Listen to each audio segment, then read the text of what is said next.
आपका बेटा, आपका भाई वरुण कुमार सिंह उर्फ समीर सिंह बघेल, भावी प्रत्याशी, जिला पंचायत सदस्य, वार्ड नंबर संख्या 8 से, संत कबीर नगर से। तो याद रखिए मित्रों, अब की बार वरुण कुमार सिंह उर्फ समीर सिंह बघेल को ही जिला पंचायत सदस्य बनाना है और अपने क्षेत्र में विकास की गंगा बहाना है।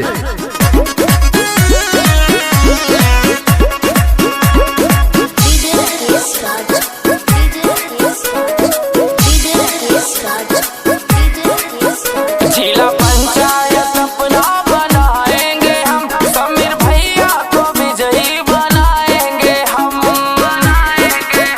जिला पंचायत अपना बनाएंगे हम, समीर भैया को अपने जिताएंगे हम।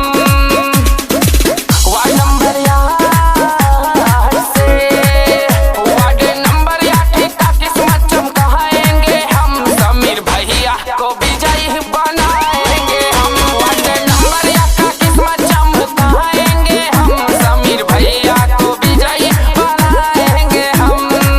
सूरज चांद सितारे मेरे साथ में रहे, सूरज चांद सितारे मेरे साथ में रहे, जनता की ताकत मेरे हाथ में रहे। हम वो पत्ते नहीं हैं जो डालियों से टूट के गिर जाएंगे, आंधियों से कह दो कि अपनी औकात में रहें। ये कहना है आपके अपने जिला पंचायत सदस्य पद के प्रत्याशी वरुण कुमार उर्फ समीर सिंह बघेल का।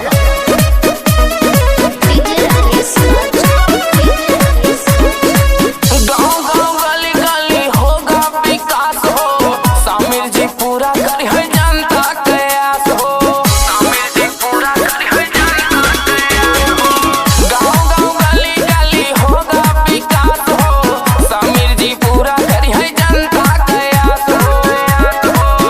यही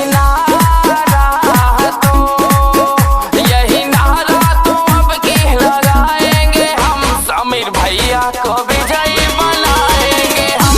यही नारा तो हरदम लगाएंगे हम, समीर भैया को विजयी बनाएंगे हम। पीर प्रवर्सी फिर कोई नीर पिघलनी चाहिए, पीर प्रवर्सी फिर कोई नीर पिघलनी चाहिए, फिर हिमालय से कोई गंगा निकलनी चाहिए।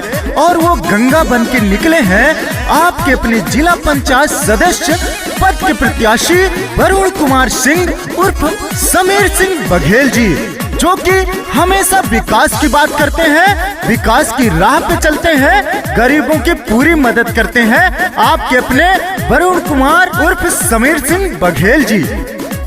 वार्ड नंबर 8 का